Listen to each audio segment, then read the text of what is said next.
Que cachent les attaques contre l'Algérie sur la question des migrants? Kamal Louadj. L'Algérie inflige des traitements inhumains aux migrants d'Afrique saharienne et subsaharienne.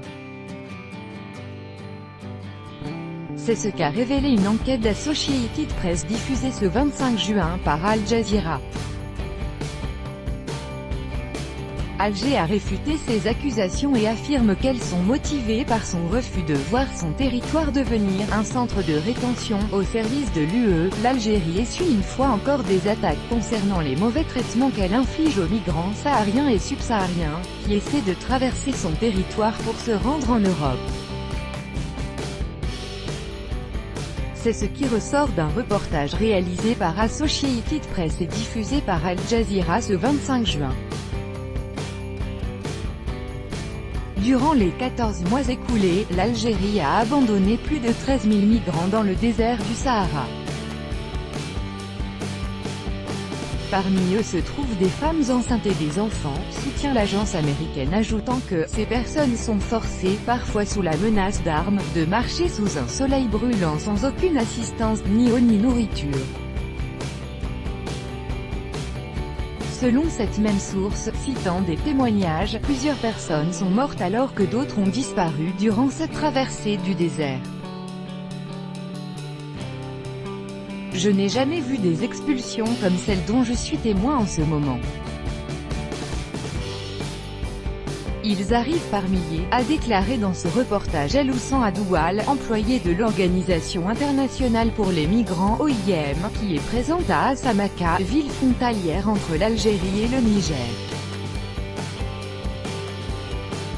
Le 21 juin, lors de l'ouverture à Zeralda de la 5e session du Conseil national du Parti Rassemblement National Démocratique (RND), le Premier ministre algérien Ahmed Ouyaya a réfuté ces accusations.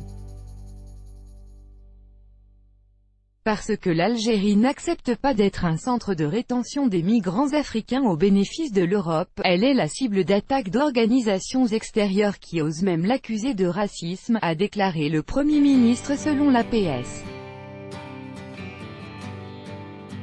Cette déclaration a été faite le même jour où Reuters rappelait que la question de la création de plateformes régionales de gestion des réfugiés et des migrants serait discutée au sommet des chefs d'État et de gouvernements européens, qui allait se tenir 3 jours plus tard à Bruxelles.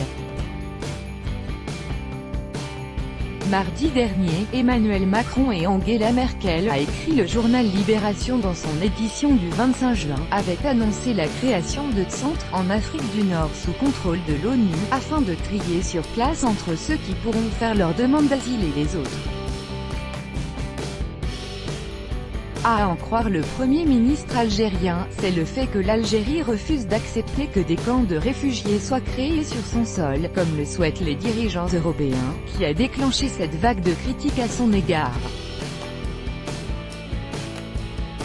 Pour mémoire, la porte-parole du Haut-Commissariat des Nations Unies aux droits de l'homme, HCDH, Ravina Shamdasani, a mis les autorités algériennes en garde contre les expulsions collectives de migrants particulièrement en provenance de pays d'Afrique subsaharienne, et les mauvais traitements qu'ils subissent.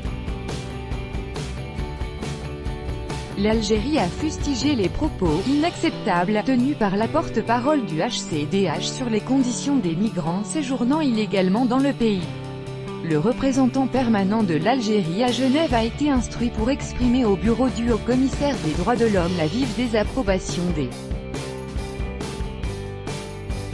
autorités algériennes des propos inacceptables tenus par sa porte-parole et demander des clarifications sur les raisons l'ayant conduite à faire avec une aussi insoutenable légèreté un tel procès d'intention à l'Algérie, a annoncé le ministère algérien des Affaires étrangères dans un communiqué, le 27 mai.